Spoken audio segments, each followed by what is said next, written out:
घनश्याम और सविता जी ने बड़ी धूमधाम से अपने बेटे दिनेश की शादी राधा के साथ कर दी। दिनेश एक अच्छी कंपनी में नौकरी करता था और राधा भी अच्छी पढ़ी लिखी हुई थी, लेकिन वो नौकरी नहीं करती थी। घनश्याम जी और सविता जी को लगा कि बहू के आने के बाद वो घर को अच्छे से संभालेगी, क्योंकि घनश्याम जी कुछ ही दिनों में रिटायर होने वाले थे और सविता जी घर में अकेली रह जाती थी। एक दिन दोपहर के वक्त, अरे आप तो जल्दी ही रिटायर होने वाले हैं, फिर तो साथ में रहेंगे। अब तुमको चिंता करने की क्या जरूरत, तुम्हारी बहू जो आ गई है। हाँ सही कहते हैं, कितनी पढ़ी लिखी बहू है। अच्छा सुनिए, कुछ ही दिनों में आपका रिटायरमेंट है, उसके बाद तो आप भी सारा दिन घर पर ही रहेंगे। हाँ बिल्कुल। राधा अपने सास ससुर की कुछ ज्यादा ही सेवा किया करती थी, उनका बहुत ज्यादा ख्याल रखा करती थी। इस वजह से घनश्याम और सविता जी बहुत खुश थे। एक दिन राधा और दिनेश अपने कमरे में, तुम बिल्कुल इसी तरह मम्मी पापा का ख्याल रखा करो, बस थोड़ी दिन की बात है। क्या बताओ दिनेश, थक जाती हूँ काम कर कर के।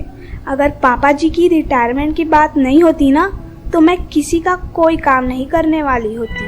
हाँ जानता हूँ, लेकिन तुम्हें पता है ना, रिटायरमेंट मेरे पापा को पूरे 20 लाख रुपए मिलने वाले हैं, तो तुम्हें पैसे चाहिए कि नहीं? अरे उन्हीं पैसों के लालच में ही तो तुम्हारे माँ बाप की सेवा करनी पड़ती है, वरना मुझे कोई शौक नहीं है नौकरानी बनकर रहने का। अरे कुछ पाने के लिए कुछ मेहनत तो करनी पड़ेगी ना। वैसे भी पापा का रिटायरमेंट तो 2 दिन बाद है, बस पैसे अब आने ही वाले हैं। कुछ दिनों बाद घनश्याम जी की रिटायरमेंट हो जाती है और उनको 20 लाख रुपए मिल जाते हैं। पापा आपसे कुछ बात करनी थी। पापा, आपको राधा से कोई शिकायत तो नहीं है ना? वो आप दोनों का ध्यान तो बराबर रखती है ना? अरे कैसी बात कर रहे हो बेटा, इतनी पढ़ी लिखी बहू और हमारा ऐसा ध्यान रखती है जैसे हमारी ही बेटी हो। हमें उससे कोई भी शिकायत नहीं है बेटा। पापा, वैसे तो अब दोनों हमारे साथ ही रहेंगे, लेकिन मैं सोच रहा था कि एक छोटा सा फ्लैट खरीद लेते हैं। लेकिन बेटा, अलग से फ्लैट खरीदने की क्या जरूरत है? वो क्या है ना पापा जी, ये घर थोड़ा पुराना हो गया है, हम एक फ्लैट खरीद लेते हैं। जब तक आप दोनों का मन लगेगा हम यहाँ रहेंगे और उसके बाद हम सब फ्लैट में शिफ्ट हो जाएंगे। वैसे बात तो सही कह रही है बहू, और अभी तो आपको रिटायरमेंट के पैसे भी मिले हैं, जो हमारा है वो इन बच्चों का भी तो है। तुम ठीक कहती हो, और हमें तो बच्चों के साथ ही रहना है। वो नए घर में रहेंगे तो हमें भी तो नए घर में रहने का मौका मिलेगा। सविता जी और घनश्याम जी उन्हें पैसे देकर दिनेश को नया घर दिला देते हैं। कुछ दिनों बाद राधा का नेचर बिल्कुल सास ससुर के लिए बदलने लगता है। हाँ बेटा, जरा मेरी तबीयत ठीक नहीं है, शाम को खाने में खिचड़ी बना दोगी? क्या पापा जी, आपको खिचड़ी पसंद है? और आपकी वजह से हम सबको भी वही खानी पड़ती है। अब आपकी तो उम्र हो चली है, हम थोड़ा ना जिंदगी भर खिचड़ी खाते रहेंगे। क्या हुआ बहू, तुम्हारा मूड ठीक नहीं है क्या? मूड की क्या बात है बापूजी, मुझे जॉब करनी थी, लेकिन आप लोग की सेवा करने के चक्कर में मैं कभी जॉब नहीं कर पाई। अरे बेटा, तो इसमें परेशान होने वाली क्या बात है?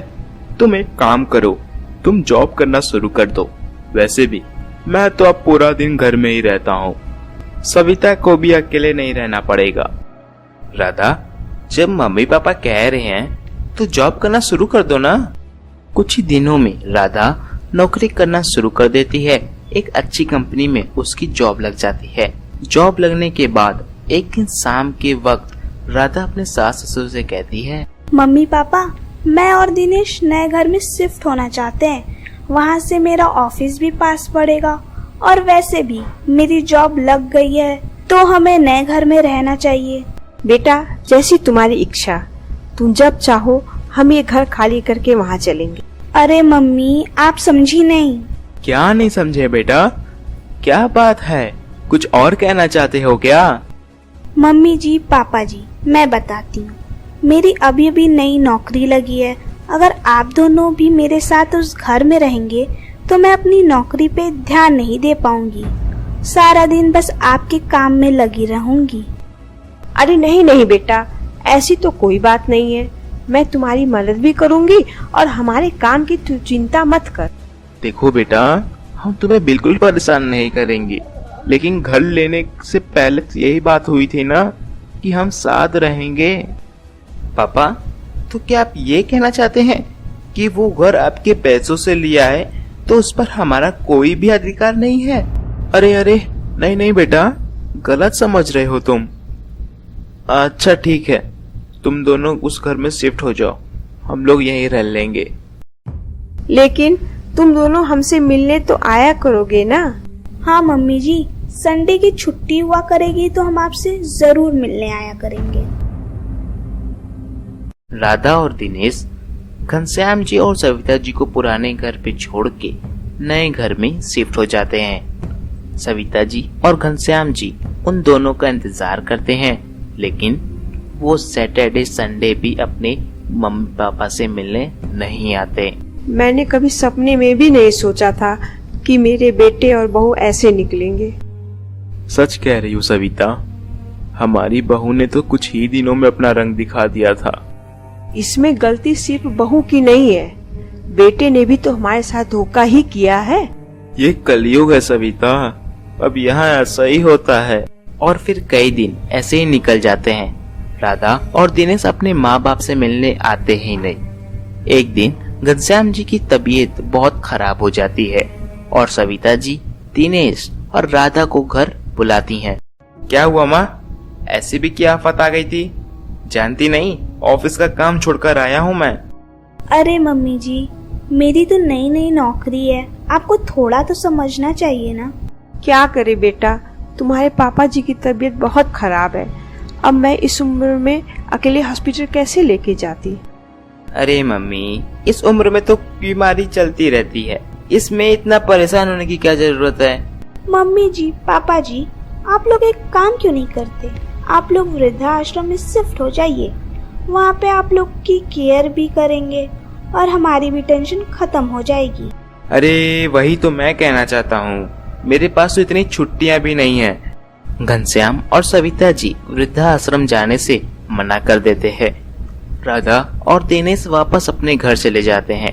एक दिन ऑफिस से लौटते वक्त राधा का एक्सीडेंट हो जाता है और उसके पैर में फ्रैक्चर हो जाता है। माँ, राधा के पैर में फ्रैक्चर हो गया है और मैं भी अपने जॉब में बिजी रहता हूँ, ढंग से तो वक्त की रोटी भी नहीं मिल पाती। तो अब पता चला बेटा, बूढ़े माँ बाप की कभी कभी जरूरत पड़ ही जाती है। तुम तो हमें छोड़ के चले गए थे, अब क्या चाहते हो? मुझे तुम्हारी बातों पर बिल्कुल भरोसा नहीं है, लेकिन हम तुम्हारे माँ बाप हैं, तुम्हारी तरह कलयुगी नहीं हो सकते। जब भी तुम्हें जरूरत पड़े हम तुम्हारा ख्याल रखने पहुँच ही जाएंगे। माँ पापा, हमसे बहुत बड़ी गलती हो गई, प्लीज मुझे माफ कर दीजिए। मुझे तुम्हारी बातों पर बिल्कुल भरोसा नहीं है, लेकिन हम तुम्हारे माँ बाप हैं, तुम्हारी तरह कलयुगी नहीं हो सकते। जब भी तुम्हें जरूरत पड़े हम तुम्हारा ख्याल रखने पहुँच ही जाएंगे।